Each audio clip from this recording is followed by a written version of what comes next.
affairé là. C'est sûr qu'il se dévoilera à vous aussi avec un grand sourire, quoique on devrait garder la sobriété pour cette première information. Et le chef du gouvernement rend hommage aux soldats ivoiriens qui sont tombés hier au Mali. Bonjour Alix, bonjour Thierry. Effectivement, le Premier ministre s'est incliné devant la mémoire des 3 casques bleus ivoiriens qui sont tombés hier dans l'exercice de leurs fonctions au Mali. Ahmed Bakayoko, selon l'intelligence d'Abidjan, a profité de l'occasion pour exprimer sa compassion aux 4 autres soldats qui ont été blessés dans l'attaque à la base de ce drame. À noter que ces soldats font partie du contingent militaire de la mission multidimensionnelle intégrée des Nations Unies pour la stabilisation au Mali, MINUSMA. Et dans le chapelet de vos informations, l'on nous dit qu'à quelques semaines dans des législatives, eh bien, ça ne sent pas bon dans l'opposition. C'est ce que révèle Soir Info, qui indique que des voix discordantes se font entendre sur la ligne à tenir pour ces législatives. Selon le confrère qui signale de vives tensions au sein de cette opposition, le cas Soro Guillaume pose problème. À en croire Soir Info, après l'annonce de sa non-candidature, de sa non-participation plutôt législative, le député est de plus en plus isolé. Alors, législative du 6 mars, l'opposition peine à trouver un consensus autour de ses représentants. C'est ce que nous dit aussi le matin dans son édition de ce jour. Selon le confrère, le PDCI, le FPI, EDS et GPS n'arrivent pas à se mettre d'accord sur des candidatures communes dans certaines localités de la Côte d'Ivoire. À en croire le confrère, cette situation crée de grands désaccords au sein de l'opposition où on assiste à une bataille rangée entre anciennes et nouvelles gardes. Toujours selon le confrère, 7 partis de cette opposition disent non à Bédié.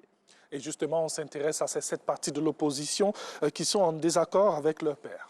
Ces partis, ce sont notamment le PIT, l'USD et le GPS de Guillaume Soro. Ils reprochent au PDCI, au FPI et à EDS d'avoir pris part au dialogue politique du 21 au 29 décembre 2020 sans poser de préalable. Et surtout, ils reprochent à leur père leur volonté de participer aux législatives qui, pour eux, sont faussées d'avance. On reste au PDCI qui s'active dans la préparation de ces élections. Le parti septuagénaire avance dans son processus de désignation de ses candidats aux législatives. Hier, le plus vieux parti de Côte d'Ivoire a dévoilé la liste des personnalités qui doivent valider les candidatures des personnes qui souhaitent le parrainage du parti pour ces élections. Eh bien, retrouvez dans le nouveau réveil de ce jour ces personnalités qui vont sceller le sort des candidats au parrainage du PDCI pour les législatives à venir. Et du PDCI, on passe au FPI. Le Front populaire ivoirien va présenter des candidats aux législatives. Tout à fait, et son secrétaire général en parle dans Fraternité Matin de ce jour. Isiaka Sangaré, à qui le journal pro-gouvernemental a ouvert ses colonnes, dit tout sur les raisons de la participation de sa formation politique au scrutin du 6 mars 2021. Et on reste toujours dans la sphère politique et on sait que le climat politique national est de plus en plus apaisé. C'est ce que nous dit le Patriote, embarras à sa une. Paysage politique en Côte d'Ivoire après la présidentielle. Des signes de décrispation, selon le confrère. Cette tendance à l'apaisement du climat social augure de lendemains meilleurs pour les populations ivoiriennes. La RTCI n'a pas interdit les bonus.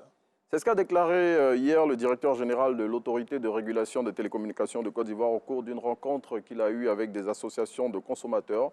Selon Bilé Diemeleou, les populations font une mauvaise lecture de la dernière mesure de sa structure relative aux bonus accordés par les opérateurs téléphoniques.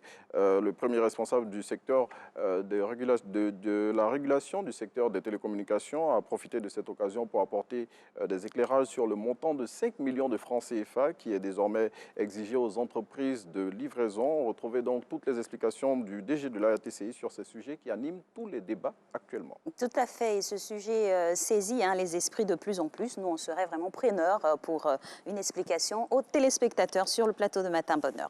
Alors, les instances de direction du Burida seront bientôt renouvelées. Oui, dans 2 mois très exactement, le Bureau ivoirien du droit d'auteur aura une nouvelle direction. En attendant ce renouvellement, la ministre de la Culture et de la Francophonie a eu une séance de travail en début de semaine avec le comité de gestion de la Maison des Artistes qui, on se le rappelle, avait été mis en place suite au limogeage de l'ancienne équipe dirigeante de la Maison des Artistes.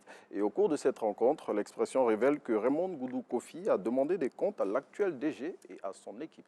Merci beaucoup à Renaud pour toutes ces informations. Merci Thierry. Et puis en même temps, merci à Alix qui a donner son invitation hein, Oui. pour mieux Bon, comprendre. on espère que Tout à le fait. DG de la RTCI Tout à va fait. saisir la balle au bon. Voilà, Oui. on pour devrait venir multiplier donner comme plus ça, d'explications voilà. aux téléspectateurs de Matin Bonheur. C'est clair, multiplier les cadres de communication Ça permet pour de lever certaines expliquer aux équivoques et de mieux téléspectateurs comprendre. les tenants et les aboutissants de ces différentes mesures. Voilà, en plus, nous, c'est la maison mère, hein, c'est maman RTI. Voilà. Et maman souvent appelle les enfants.